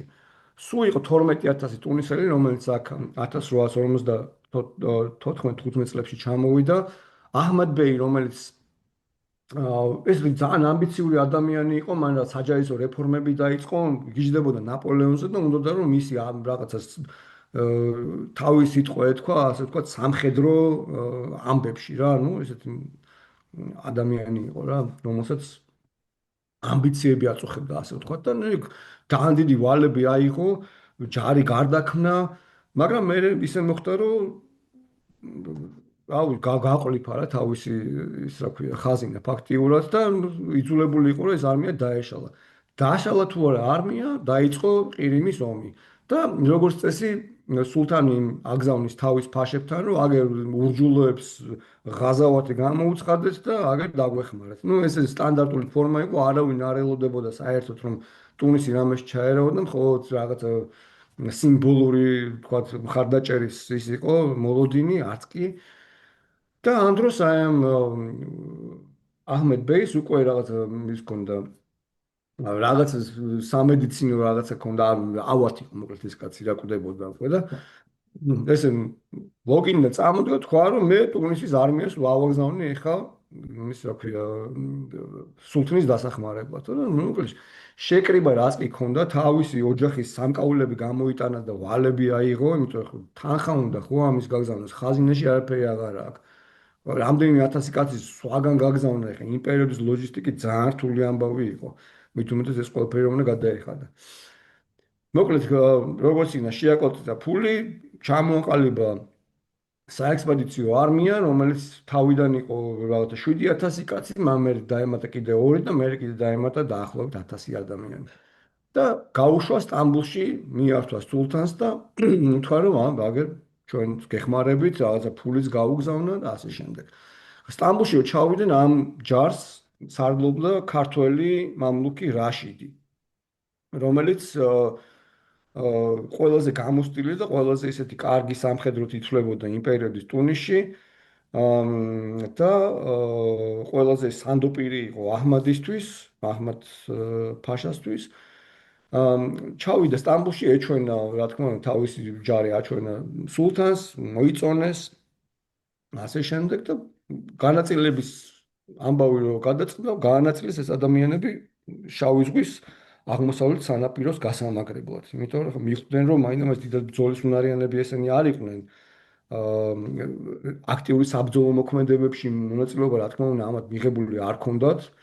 და ნუ იქ მებრძოლი ასე ვთქვათ ყველაზე დიდი ძალა რაც იყვნენ ფრანგები და ინგლისელები, რომლებიც იქ რუსებს ყირიმის ნახევარკუნძულზე ებრძოდნენ და ნუ იქ მთელი დიდი ბატალიები იყო.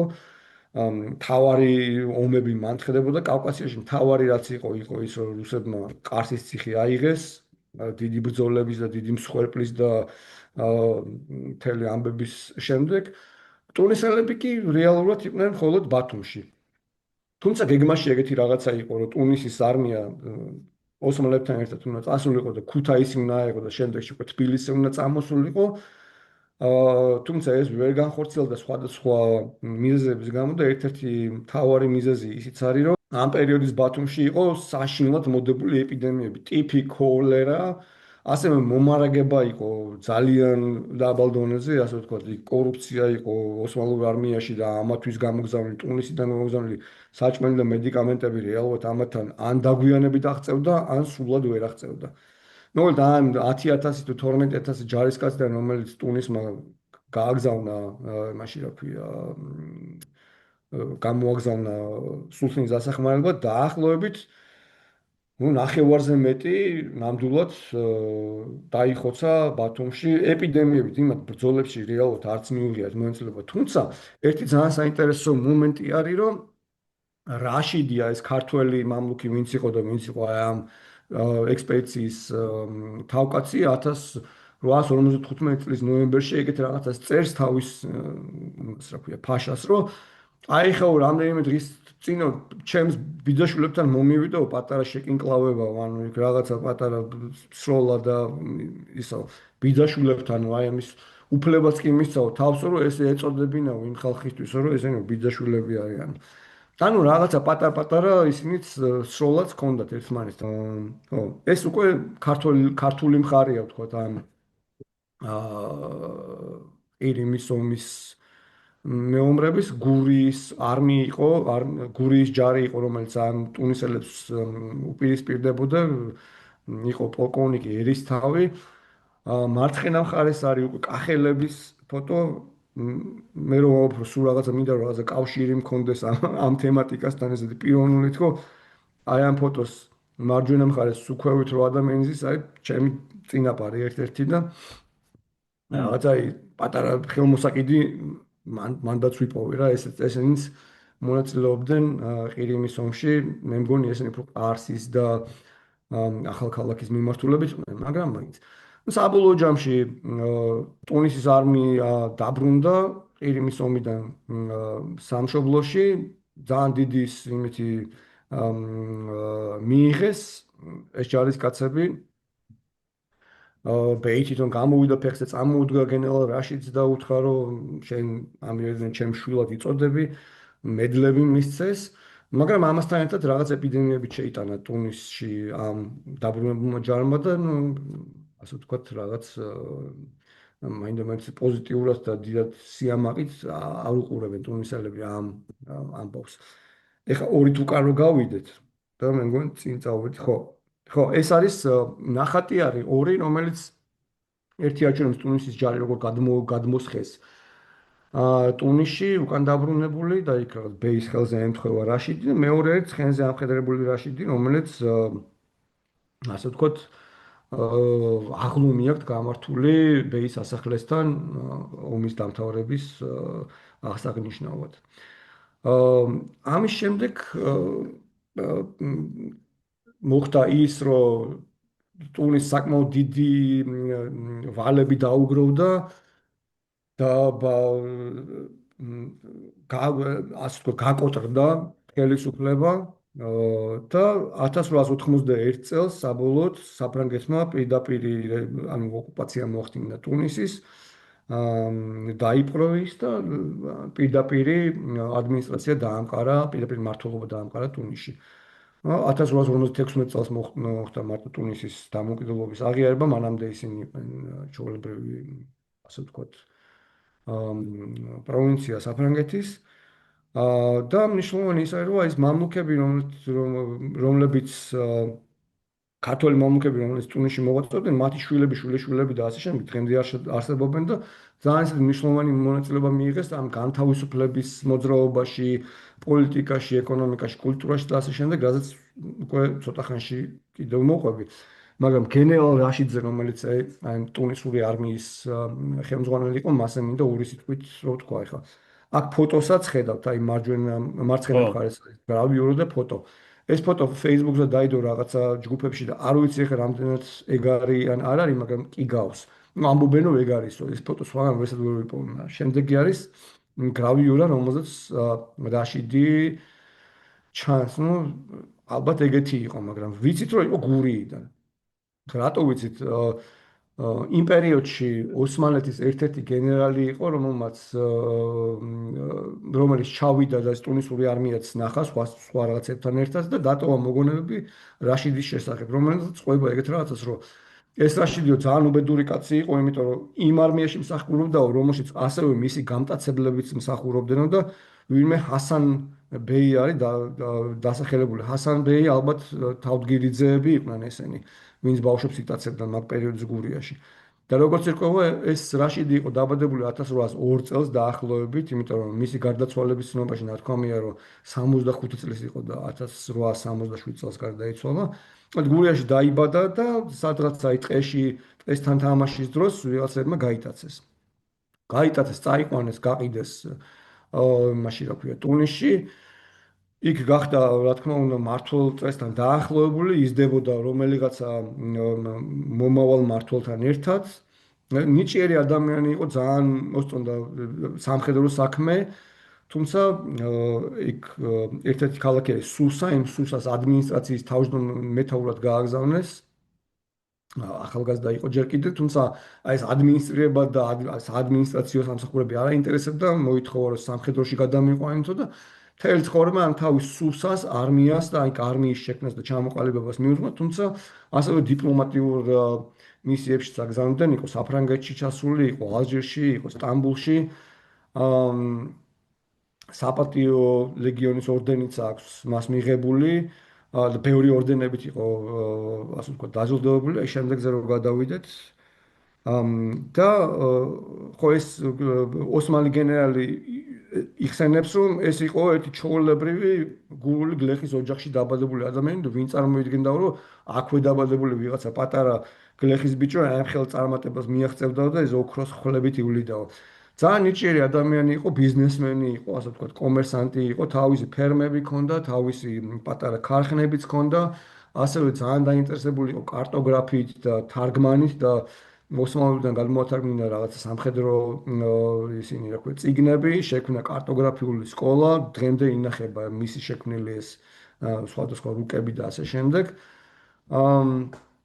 და 1864 წელს მოხდა ისე, რომ ტუნისში მზადდებოდა გადატრიალება, რომელშიც ეს ან იყო ჩართული, ან არ იყო ჩართული და მოკლედ რაღაცნაირად დააბრალეს, რომ ჩართული ხარ და 1867 წელს სიკვდილით დასაჯეს. ნუ ძალიან ეს იყო რთული ამბავი იყო, იმიტომ რომ საფრანგეთის ელჩი გამოვიდა და ინგლისის ელჩი და ფაშას დემარშები ქონდა მთელი, რომ როგორ გაბედევა ამის ესე სასამართლოს გარეშე გასამართლება და ჩამოხრჩებაო, მაგრამ ნუ მოკლეს ეს ადამიანი და ვერაფერს ვერ გააკეთებდა. შვილი ყავდა ერთი, რომლის ბიძაც იყო, ანუ ცოლის ძმა იყო მნიშვნელოვანი ერთ-ერთი დაწინაურებული მინისტრი და რეალურად ძალიან გავლენიანი, ძალიან მნიშვნელოვანი ფიგურა არის დღემდე ტუნისის ისტორიაში.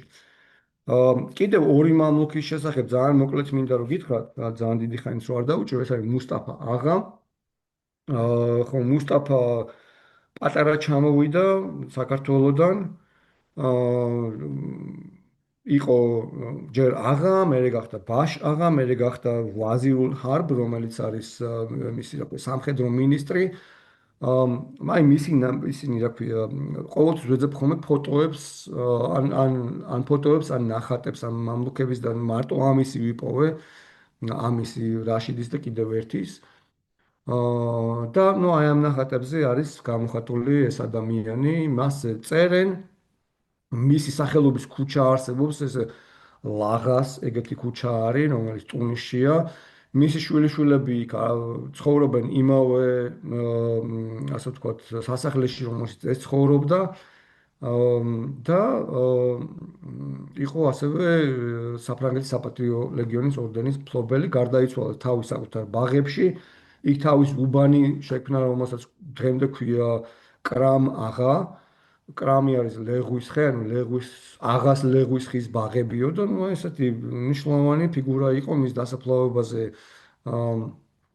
მთელი ტუნისის ასე ვთქვათ სამეფო ოჯახი იყო წარმოდგენილი, მათ ჩაიბარეს ასე ვთქვათ, მათ მიიღეს სამძიმარი ამ კაცის გარდაცვალებაზე და მისი ოჯახი უზრუნველყოფილი იყო დღემდე ტუნისის ელჩის ნაწილი არის.